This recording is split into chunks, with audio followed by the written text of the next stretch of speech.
অঙ্গটাই শুধু জান্নাতে যাবে। যেহেতু চরমরায় ইসাক রহমতুল্লাহ আলাইহি তাকে চলাতে বাড়ি দিছে, এই হাতটা জান্নাতে যাবে, আর কোন দেহ জান্নাতে যাবে না। স্বপ্ন দিকে ঘুম ভেঙে গেল।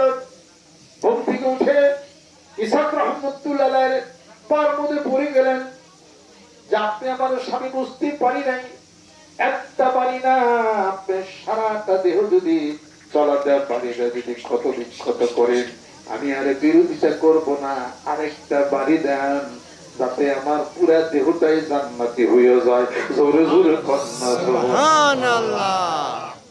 লা ইলাহা ইল্লাল্লাহ, লা ইলাহা ইল্লাল্লাহ, লা ইলাহা ইল্লাল্লাহ মুহাম্মাদুর রাসূলুল্লাহ সাল্লাল্লাহু আলাইহি ওয়াসাল্লাম।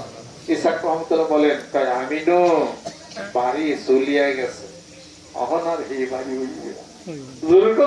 সুবহানাল্লাহ। যে বাড়ি দিছি এই বাড়ি এখন আর হইবে না, এটা দুনিয়ার বাড়ি হইবে, ওটা আখিরাতের বাড়ি চলিয়া গেছে।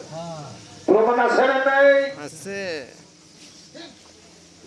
আল্লামা দেলোয়ার হোসেন সাইদি সাহেব মরহুম মাহফুজ দুনিয়া থেকে বিদায় হয়ে গেছেন। তার জীবনের ছোট্ট একটা ঘটনা আমি বলি। ইসাক রহমতুল্লাহ বিবির বলছেন, বাড়ি একটা আসল, একবারই চলে গেছে, আর বাড়ি হবে না। আমি তিনটা ঘটনা বলবো এই পরিপ্রেক্ষিতে। দেলোয়ার হোসেন সাইদি সাহেবের নাম আপনারা সবাই শুনছেন। ছোট যখন ছিল, বাচ্চা বয়সে, তার পিতার নাম হলো ইউসুফ সাইদি। ইউসুফ সাইদি, তার পিতার নাম ছিল ইউসুফ সাইদি। শশীরা হুজুর মরহুম হুজুর মসজিদ থেকে নামাজ পড়ে আসতেছেন। সাইদি সাহেব হুজুর ছিলেন তুতলা, কথা বলতে পারতো না। তখন তার সামনে ধরছে যে হুজুর আমার ছেলেটা তুতলা, সাইদি। দেলোয়ার হোসেন সাইদা ছেলেটা তুতলা, কথা বলতে পারে না, একটু